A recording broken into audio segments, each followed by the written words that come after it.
Have you ever noticed how some offices make you want to collaborate, while other offices make you want to put in your headphones and completely disappear? Or maybe you've noticed that executives usually have the largest offices. Well, that's not an accident. Offices have been designed to elicit certain behaviors in people. Today, I want to investigate the psychology of the workplace and your office space, and why the place where you sit might be influencing you more than you think. Hi, my name's Miranda. I became an HR director before the age of 30, and I realized I had a lot of questions about why we work the way we do and what we can do moving forward to make a better workplace. When we think about company culture, we think about the mission statement or the benefits. But the physical environment starts communicating culture before anyone ever speaks. You can walk into a traditional law firm with dark wood, traditional offices, and quiet hallways, and it feels completely different than when you walk into a startup with glass windows, all of these whiteboards all around, and an open concept space. Neither environment is random.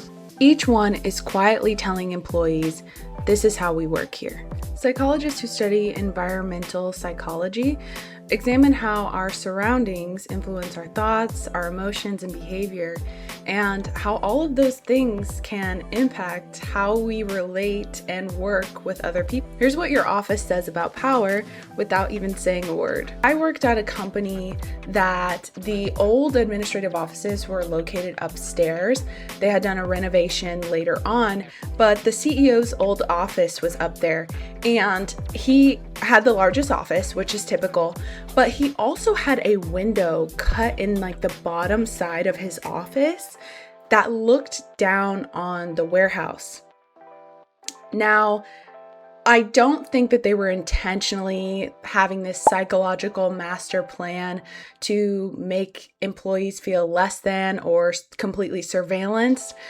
I do think, though, that it communicated something, maybe without even trying to, that you are being watched, you don't get privacy, and I'm in a much higher position than you are. When we don't consciously notice, our environment is constantly sending signals that impact how we work.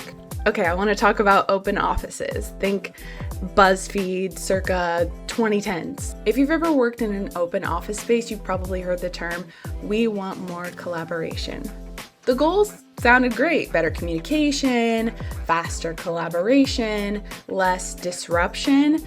But what ended up happening is that face-to-face interactions actually decreased, and employees ended up just using things like instant messenger and email because they felt that it was less disruptive than walking over to somebody's cubicle or yelling at them from across the, maybe the long table that they were sitting at. So the office did change behavior like leaders wanted it to, but it just wasn't in the way that they expected. Design choices matter a lot more than we think.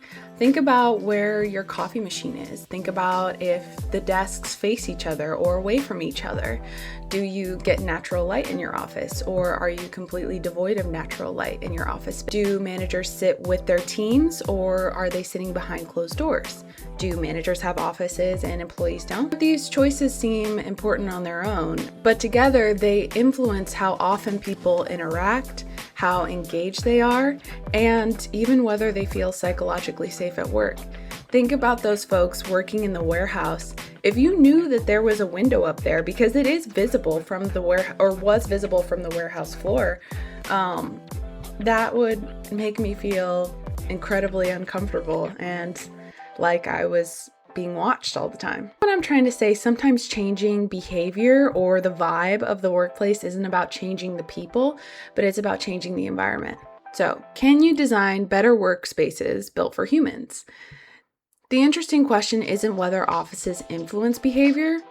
They do. The better question is whether or not employers are creating workspaces intentionally or simply repeating designs because that's how offices are supposed to work. The best workplaces recognize that different kinds of work require different kinds of spaces. Some people need collaboration, some people need quiet, some people need privacy, some people need to think without hearing someone having a Zoom call right next to them. There probably isn't one perfect office layout, but there are layouts much better for the kind of work that people are trying to do. The next time you walk into your office, pay attention. What story is the building telling without saying a word? And I will say, if you are going into an in-person interview, pay attention to these things and pay attention to how they make you feel. I think a lot of times we get excited about a position and we go, I don't care where we sit. I was so excited for a job once. I went in for an interview and my desk was in a box and I was expected to build it the first day. I didn't have a great experience with that company. Shout out to them. But all to say, pay attention to your environment and how it makes you feel before you make that decision. If there's another workplace mystery or history that you'd like investigated, I would love to hear your thoughts. Make sure to leave it in the comments below so that I can investigate it in the future. Like and subscribe, and I will see you in the next one.